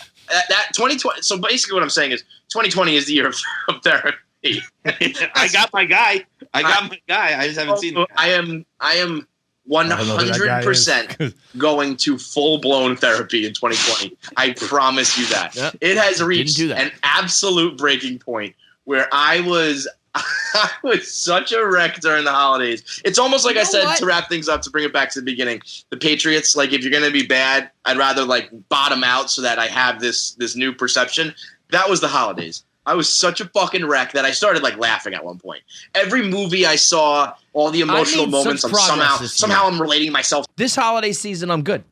Yeah. Last year, like Thanksgiving, I was crying. I mean, like every holiday thing, I was such a mess. Like, oh, I'm divorced and the kids. And this year, it's not great. It's always weird. Like, but I'm like, okay, this is life. Time really heals all wounds. Burn his house down. I do love that I said we were going to be happy boys, and then quite literally the sad boy season was launched this year, like and made so much money. Like that was depressing how much of a success that clothing company is. It's like, let's make suicide clothes, and everyone's like, buy it, bonuses, merch, yeah. Like, holy shit. Yeah, there was a lot of hope. I did not go to therapy. I have to go this year. I did. 2021 has Fine. to. I mean, I do a little bit of. I need to like find a guy and go, because you're kind of coming out the other side where you're like, it's fine, but you did gain some things from it. I promise you that. I need to. Kind of, but the reason I don't think it's fine. like he's talking about like a B movie. It's fine. It is. Was it worth the ticket? You know what you just said about therapy? Catch it on demand. Don't go to the theaters. Just get it on demand. What I don't understand. What I don't say. What I think therapy is, and it's just something I don't care about, is like finding the root of all these things. Yeah, like, yeah, I don't yeah. care Right, why I right. feel or why Well, I think the that way. idea is you find the root to fix it, but Well, yeah, but it's like, but I think people like leaving like that's why I'm like this. Yeah, I don't give a yeah. shit why I'm like this. I'm just like this. well, also I think you got to be kind of stupid if you don't know why you're like this. Right. It's like my parents fight. Like my parents stayed together but fought a lot, and like we don't express our emotions that well. And I like suppress. I can tell you why I'm the way I am. Yeah, I think yeah. you don't have a lot of self awareness if you can't figure that out. Right. So it's like I think it's about what therapy will be for me. I'm like, how do you fix it? I don't care about how, like where, why. I care Just about write like the fix. prescription, will you? Like, all right, this is Get the pad out. This is Do a gonna little take scribbly thing. Years of work. Well, I heard a prescription takes about 30 seconds to write, so bring it up. All right, so that's it for 2020, huh? 2021 coming in hot. Do you want to make predictions for this year? Yeah, I was gonna say I will predict that 2021 will be the biggest year of the KFC radio franchise. Agreed. It will be the biggest monetary year. It will be the biggest output of content year. There will be live shows. There will be spin-offs. There will be video content, audio content. There will be. I mean, we're gonna do it all this year. We're gonna have 3 YouTube channels tomorrow. 3 YouTube channels. So yeah, that I'll probably say that more now. of A those, little. yeah. There will be a full explanation of this on Mail Time on Wednesday. But today, I'll tell you. So tomorrow's Mail Time is the last Mail Time ever, and I'm rebranding that as the Kevin Clancy Show. And I'll explain why that's all happening and how that show's going to work. Nothing major though, so it's not going away or anything. Don't get worried. But so we'll have like 3 YouTube channels with all those shows. We'll be doing what I'm hoping will be like 1 live show, digital live show per month. If we can get on stage, maybe we'll go back to doing some in-person live shows. We've got One Thing I've Learned. We've got Behind the Blog. We've got Making a Gambler. We've got, I think, a few other podcast ideas to spin off into full-blown new shows. We settled on one. Settled on one? Yeah. So you got one. I think I've got one. Merch, I think, will be bigger than ever. I feel like we just like know what we're doing with merch more than ever, and it's just like every fucking month we'll be dropping more. I just think we're veterans of the game at this point. You know what I mean? We only got till 2028. Got to figure it out now. Seriously, the clock's ticking. 2028. I'm logging off the internet. That's it. I don't want to be Trisha Paytas. Okay, I'm done. I don't want to have to put lamps in my asshole at some point. I'm gonna just make as much as I can, and at 2028, I'll either have a mental breakdown, kill myself, or retire. One or the other. So, clock is ticking. I think it's gonna be a big year for us. Peace. See you in 2021. I'm gonna hit you with a little YouTube sabermetrics. Okay, only 15% of people who watch the videos on the KFC radio channel are actually subscribed. That means, you fucking lurkers. I'm right? tired. Yeah, free I'm tired of lurkers. 85% freeloaders. Retweet, like, fucking heart on Instagram. Rate, review, subscribe. If you enjoy content, double tap it. Literally, double tap to subscribe. Just click. It doesn't. I think you only have to click it once, not even double. Well, okay, just fine. one click. But I'm not a mathematician. Just a one click works. Because I don't want. If you double click, you might subscribe and then unsubscribe. Oh, true. So just one click. Then 3 clicks. 3 clicks to subscribe, because otherwise, I mean, it literally doesn't affect you at all, and it will basically make our careers so much better. Oh, Please so much fucking better. do it. Oh, you'll get us so good. Please. You'll get us going Come so on. good. 85% of you. Triple Don't like. be poor. Triple the thing. The subscribe thing. Smash that button, as they say.